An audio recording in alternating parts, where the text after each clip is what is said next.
Ново видео интервју на телевизија Република, со мене во студиото е доктор Оливер Зафировски, директор на Институтот по белодробни заболувања Козле во Скопје. Добар ден, добре дојдовте во студиото на Република. Не сте прв пат гостин во Република. Да, добре ве најдов. Уште еднаш поздрав до вас и до вашите гледачи. Навистина ми е чест задоволство да гостувам во Република, бидејќи секогаш сме имале што да кажеме и да појасниме на нашите гледачи, слушатели и оние што не следат. Докторе, честитки за новата болница. Благодарам. Конечно, после толку години, со децении, сонот на многу наши колеги кои што имаа потреба, чувствува дека треба нова болница. Еве, пред недела дена, конечно, тој сон стана реалност и ние влегуваме за неколку недели во нова институција, по сите европски стандарди, што е како на задоволство на децава, така и големо задоволство на нашите колеги кои со години работе во субстандардни услови, за да може да покажат што знаат, што умеат и она што го имаат научено надвор од Република Македонија да го донесеме и да го примениме во нашата институција. Во еден одговор, во една реченица ги зачнавме сите цели на ова интервју. Дури и во такви услови бевте наречени мал клинички центар, колку сето тоа сега ќе дојде до израз? Сега ќе дојде уште повеќе на израз, затоа што времето на чекање во нашава институција од прием на пациентот до правење на сите најсофистицирани испитувања нема да биде подолг од 2 часа. Што значи тоа? Дека ние имаме комплетна наша микробиологија, наша рентген диагностика, наш ушни лекари, наша спирометрија, алергологија, биохемија и сите испитувања и она нешто што го пресметавме дека за неколку часа ние може да направиме над 100 испитувања, оние што се потребни. За секој дете не се прават сите испитувања, но имаме може да направиме голем број испитувања, што диагностички ќе ни помогнат да поставиме точна диагноза и автоматски се посето тоа по протокол кој што е за таа болест, да детето се лекува по најсовремени протоколи кои што ние ги воведовме од нашите престои надвор од Република Македонија. Што има ли новости, затоа што клиниката не е само докторот, не е само новиот објект, клиниката е и нови апарати. Има ли новости тука или ќе се остане се работи со истата техника? Не, има многу нови апарати, буквално тоа е целта да институцијата осим градежа биде опремена комплетно со нови апарати. Еве нашиот рентген апарат кој што долго служеше, имаме нов рентген апарат, нова рентгенскопија, томографија кој што навистина нови ехо апарати ќе биде задоволство за работа на нашите колеги. Ние овој период од 3 години додека се зидаше Институтот Козле, го искористивме да се едуцираме надвор од Република Македонија. И навистина кои ги гледавме тие апарати порано пред 10-15 години кои што учевме таму, а кои ќе се вратевме назад во наша институција, моравме да работиме со апарати кои што беа 10-15 години дотрајани. Навистина нашата желба сега ја реализирана да можеме и ние да работиме со најсовремена апаратура. Тоа значи помалку травма за децата, помалку инвазивни методи, задоволство на децава, а и задоволство на доктор да може да постави точна диагноза, што ќе значи лекување во вистинска смисла, односно права диагноза, прав лек и децата помалку ќе престојат во болницава. И она што е наша цел, децава само што има потешко заболување да бидат од болничко лекување, а се она што ќе може да се лекува амбулантски, децава да не трпат травма во престој во болница. Не верувам дека постои некој во Скопје што немал контакт или било каков допир да дојде или да побара здравје во Институтот Козле. Меѓутоа, ја спомнавме едукацијата, спомнавме специјализациите надвор кои што се одвиваат во тек, што замав и со овој нов бран на испраќање на доктори надвор по нови сознанија, по и употреба на новите апарати. Меѓутоа, се поставува едно прашање, што станува со персоналот, бидејќи, да речеме, тој природно старее и природно доаѓа до негова промена. Имате ли промени на генерации во институтот? Да, значи ние знаеме дека човечкиот фактор е еден од најбитниве. И долго јас као доктор, подолг период сум директор на сите своји менаџерски курсови што ги поминавме како Македонија, надвор од Република Македонија, беше тоа да се направи добра стратегија за преодната фаза. Постарите доктори ќе заминат во пензија, но затоа мораше да се едуцира нови млади доктори кои што сите нас еден ден треба да не заменат. Ние тоа го искористивме овие години, а и претходно се едуцирахме. Но програмата на Министерството на здравство беше идеална за нас, значи без да плаќаме, комплетно се беше од страна покрено на Министерството на здравство. Од престојот до едукацијата, до наоѓање на ментор и наши колеги од 1 до 3 месеци помина во водечките клинички центри во Италија, во клинички центри Љубљана, во Истанбул, во Белград, во Анкара, во Германија, исто таа едукација продолжи понатака ќе продолжи. Така да над 60% од нашите доктори специјалисти, значи имаме негде околу 26 специјалисти, имаат поминато од месец до 3 месеци период на едукација во водечки клинички центри. Од тие едукации произлегоа и нови методи. Ние сме прва клиника во овој дел на Балканот кој што ќе воведе педиатриска слип апнеа лабораторија и нова ринт метода. Се работи за неинвазивни методи кои што ќе им помогнат за лекување на децата кои што имаат респираторни заболувања. Нашата институција е водечка во доменот на педиатриската пулмологија, алергологија, туберкулоза, кое што е една од најдоминантните болести во педиатријата.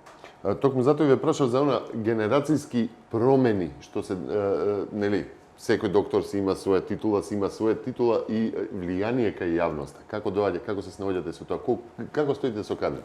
Кадрите, значи, во овој период имаме запослен над 18 доктори. Тоа е голема бројка, некаде околу 60-70% од докторите веќе имаме доктори кои што се на специјализација. Така да кадровската промена ќе биде спроведена.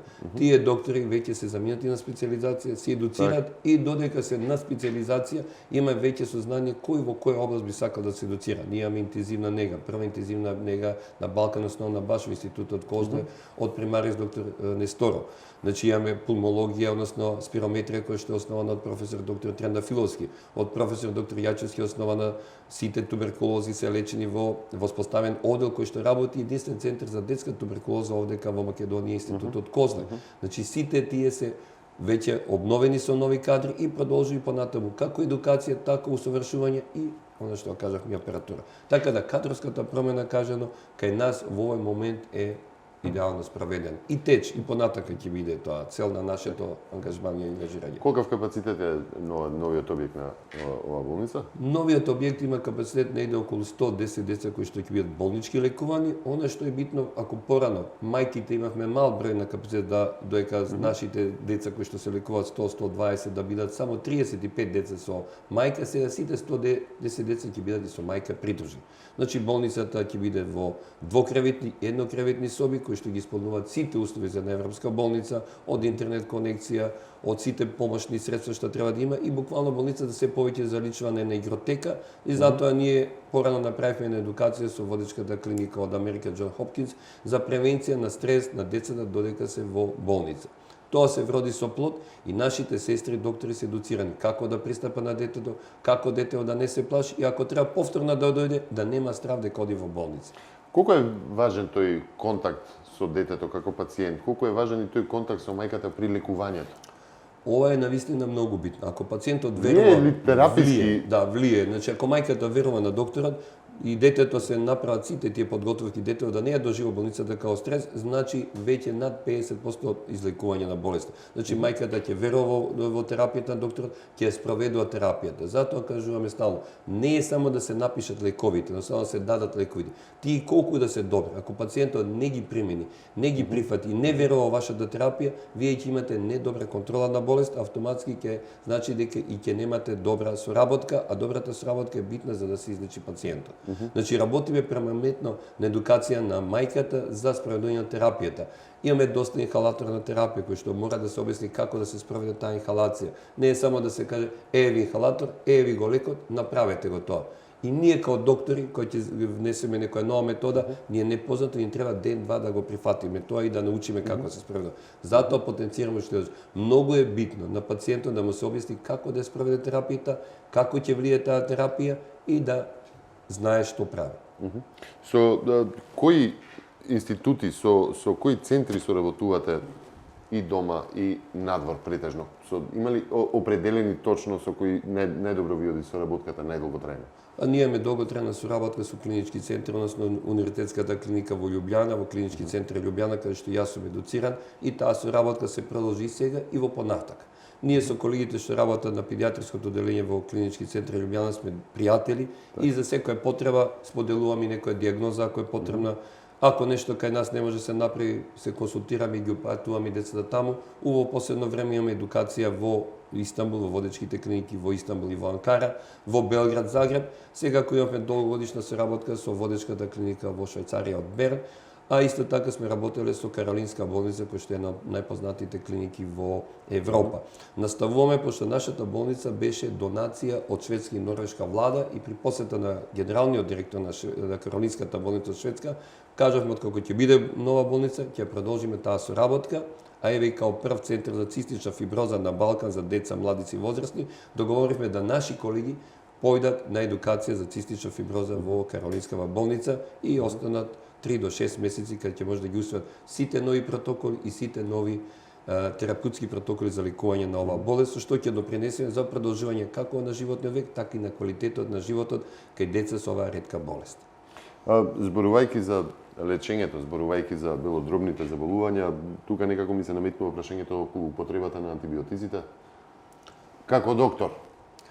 Значи, антибиотска терапија не е она нешто што на Балкан, не само во Македонија, во сите балкански земји. Да направиме споредба, со сите центри, затоа прашам со кого се соработува. Така, соработувавме со сите овие центри, антибиотска терапија, значи никаде не смее да напише доктор, да земе пациент ако доктор не напише.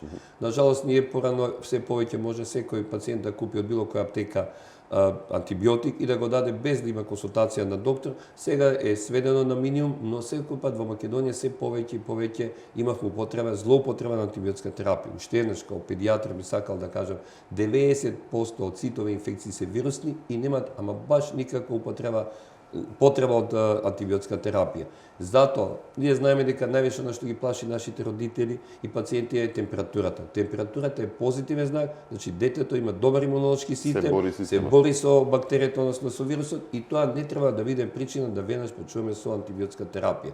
Треба да дадеме антипиретик, да зголемиме внес на течности, да дадеме повеќе витамини, и ако за неколку дена немаме пад на температурата или гаме се комплицира, имаме појава на кашлица, на искашување на секрет, тогаш сепак да се појде кај матичен лекар и ако има потреба да ја упати на нашиот институт. Тек после тоа има да се започне со антибиотска терапија по направени микробиолошки испитувања и по антибиограм.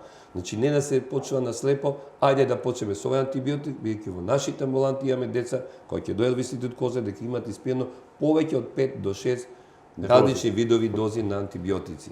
Значи нема потреба од антибиотски терапија. Да не кажам тука дека ние као водечка клиника за алергологија, децата со години се лекуваат без да се помисли дали детето има некоја атописко, односно алергиско заболување. Значи тие деца уште еднаш ќе апелирам, ангина која долго се лечи и кој што нема успех и се повторува, секогаш треба да се направи еден профил на алергискиот статус на детето. Да се земе, да се упати во нашиот институт и од земање анамнеза до соодветни испитувања да се после дали има детето некоја атописко заболување, дали има алергија на горни или долни дишни патишта, да се направат алерготестови и после да се продолжи со лекување. И повторно да се вратиме на едукацијата на пациентите како многу битен сегмент за превенција на тамошно, нели, на тамошни појави, како нус појави на тие алергии. Второто прашање после антибиотикот ми е употребата на хомеопатијата, која што некако стана мода и се повеќе навлегува во медицината во Македонија.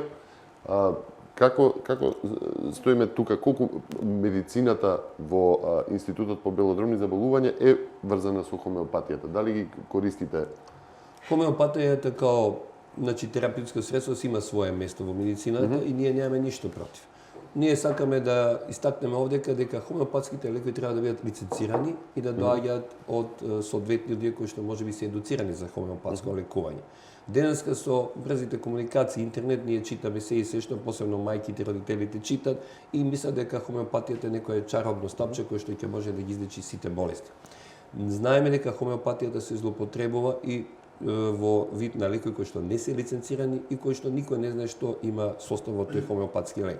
Значи детето прво треба да се прегледа во матичен лекар, да се испрати во институција, а хомеопатските лекови сепак за само едно дополнително помошно средство. Хомеопатскиот лек не може да излечи сериозни болести. Збориме за сериозни заболувања кај деца. Така да хомеопатските лекови секоја треба да бидат малку давани со сепак да има човек кој што се разбира во таа работа и да бидат земени од аптека. Не хомеопатски лекови кои што не знаеме од кај потекнуваат и што е состав на хомеопатските лекови. Сериозните работи не можат се уште и медицината тоа го признава да се лечат со хомеопатски лекови. Иако има различни емисии од различни невладини организации и хомеопатски здруженија дека тоа се лек кој што може да излечи било какво заболување, што не е вистина. Разговаравме за лековите, разговаравме за Институтот по белодробни заболувања, имате многу што да се пофалите со таа ваша клиника, би рекол ваша, малиот клинички центар Козле. Меѓутоа не би било фер да не ве прашам за став околу севкупните состојби во здравството, околу инвестицискиот бран во здравството воопшто во Македонија, изграда на нови клиники, воведување на нови апарати, намалување на цените на лековите, воведување на нови современи техники. Една слика од еден доктор кој што, да речеме, е и долгогодишен директор на една ваква многу специфична клиника која што се занимава со деца. Прашањето е на место. Значи, јас сум веќе 35 години во здравството, од студиите до сега као долгогодишен прв човек на институтот. Као овие години се инвестира многу. Но сепак здравството, колку да се инвестира, секогаш ќе има простор за повеќе инвестиции. Секогаш доаѓаат нови апарати, доаѓаат нови потреби, доаѓаат нови лекови, а сите тие лекови треба знаеме дека ние кои сиромашно што треба да ги намалиме цената на лековите. Мислам дека за овие 10 години се направи многу. Секако, одлив на докторите тоа е еден горши проблем кој што ние не може да го сопрем на младите доктори, бидејќи платите кои што ги даваат западните земји се многу повисоки, секој човек сака да поиде, да излезе да види. Во здравството Република Македонија, иако е направено многу, сепак има уште многу да се направи во однос на квалитетот и на знаењето, ние кои ќе успоредиме со колегите што се надвор од Република Македонија, со одговорност тврдам дека време на чекањето во Македонија е многу помало. Еве ќе ви кажам прост пример. Во земја од Европска унија за еден преглед онколошки пациент треба да чека 8 до 9 месеци. За педиатриски преглед правевме муабет со наши луѓе што работат надвор од Република Македонија, баш со мој колега кој што е во Прага, не може да дојде до педиатар минимум 3 месеци. Може да отиде на матичен лекар, не може да дојде има ред, односно термин по 2 до 3 месеци. Тоа во Македонија го нема. Со воведување на мој термин, со воведување на ова современа апаратура и што не само во Скопје се инвестираше во Штип, во Битола, во Тетово, во сите други центри направивме на дисперзија да испитување може да се направат и не само во клинички центри, односно не само во болниците во Македонија. Направено е и ќе се направи, нема да се застане, се отвара зидање на клинички центар во Штип, кој што ќе види исто така од темел. Се обновува клиничката болница во Битола. Во Тетово исто така клинички центар се инвестира во современа апаратура. Нема клиника во каде што не е инвестирано. Нашата детска клиника со која што ние сработуваме се инвестирани огромни средства, како во апаратура, така и во едукација на кадар. Овој бран ќе продолжи, но секој пат мора да се продолжи и мора да има нови методи, нови инвестиции во здравство. Ми се наметнува уште едно прашање кое што е многу битно со токму белодробните заболувања, а тоа е како ви е решен паркингот кај новата болница? Да, конечно паркингот е решен и ние во новата клиника Беше голем проблем за секој од нас што барем еднаш дошол таму. Така, значи тој горчи проблем за сите нас, како за вработените, уште повеќе за пациентите е решен и при доаѓање во новиот институт има над 150 места за паркинг за пациенти. Осим што вработените имат еден друг дел кај што ќе може да ги останат своите автомобили. Тој проблем е решен бидејќи знаеме доаѓаме со деца, кај што немаше место на горница има и автоматски многу тешко беше да се остави кола, а после тоа пешки да се оди 200-300 метра. Буквално сега со новиот начин на влегување, мајката и детето се остават да влезат на клиниката, продолжувате да паркирате понатака на паркинг плац и нема никакви потреби од чекање, од барање паркинг плац. Некако секоја зима се наметнува и прашањето со загадувањето. Како експерт по белодробни заболувања, што може да се направи во поглед на загаденоста, аерозагаденоста, колку таа влијае на заболувањата, може ли да се преземат мерки? Така, аерозагадувањето се знае секаде. Слушаме секакви напади од сите страни. Секој стане експерт за аерозагадувањето, како би се надминало. Затоа ве прашам колку е тоа. Аерозагадувањето дефинитивно влијае на белодробните заболувања. Маглата, смогот, големата концентрација на суфр диоксид, на азотен оксид, на смогот, на граунд озон, сето тоа влијае на дишните патишта, бидејќи белите дробови се единствен човеков орган кој што е во контакт со надвршната средина преку воздухот. Но аерозагадувањето е дел од сите урбани градови и дел од сите големи метрополи. Значи тоа секаде, некаде, она што треба да го смениме тоа е не само да излегуваме на телевизија, да бараме ајде да го намалиме аерозаgadување. Секој со наша постапка, значи со наш личен пример треба. Доди со јавен превоз, знаеме дека најголемата емисија на CO2 е од автомобилите. Ако денески излезете во Скопје, ќе видите дека нема автомобил кој што има повеќе од 20 луѓе. Сите се возат сами. Во секој кола гледате по еден човек. Јавен превоз, еве јас тука се ставам, не сум користел јавен превоз можеби со години. Значи нашата свест мора да ја подигнеме. За аерозаgadување сме одговорни сите као граѓани на Република Македонија или као граѓани на Скопје. Така да со лични примери мора да покажеме за да го намалиме аерозаgadувањето. Сабота, недела, движењето исто така, ние станавме некако многу пасивни, за било која работа сакаме со автомобил, буквално да можеме и на работно место да влеземе со автомобил. Сабота и недела мора да се излезе на падините на Скопје, на водно, за да можеме малку да дишеме почист воздух. На само неколку малце поголема надморска височина ќе видиме еден облак од аерозаgadување. Мора да ги искористиме викендите, кај што имаме почиста клима. Се до тоа ќе делува благопријатно на нашите бели дробови.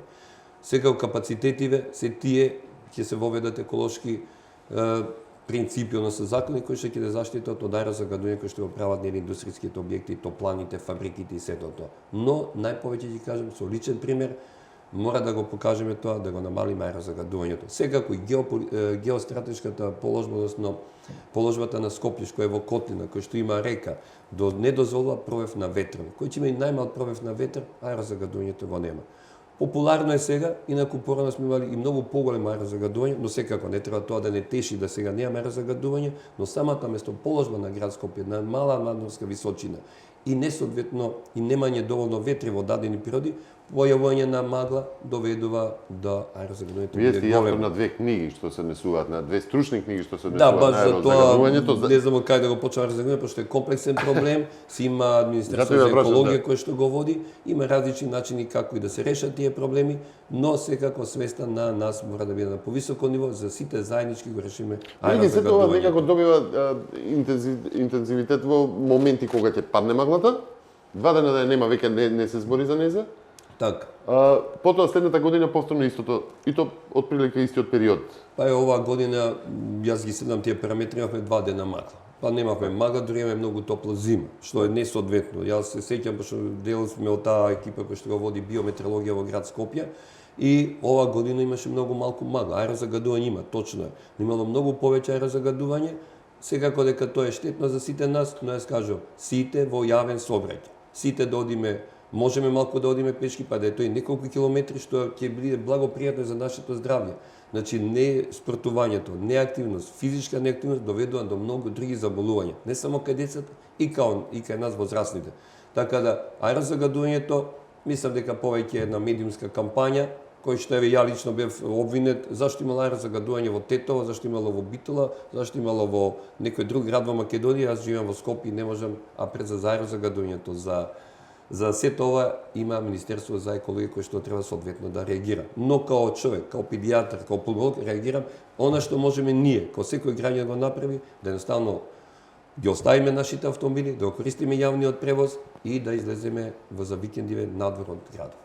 Да не ги бараме оправдувањата кај другите, него и кај нас. Така е. Прво со личен пример да покажеме. И решенијата се кај нас. Решенијата се кај нас, односно кај човекот. Доктор Зафировски, ви благодарам за учеството во ТВ Благодарам и на вас, Ќе ве беше викнеме задоволство. повторно, ќе дојдеме и да ја ве посетиме, со секоја новина ќе известиме за јавноста. Секогаш сте добре дојдени. Тоа беше директорот на Институтот по белодробни заболувања, доктор Оливер Зафировски, Институтот Козле, Малиот клинички центар. Со нови интервјуа наскоро повторно на каналот Република.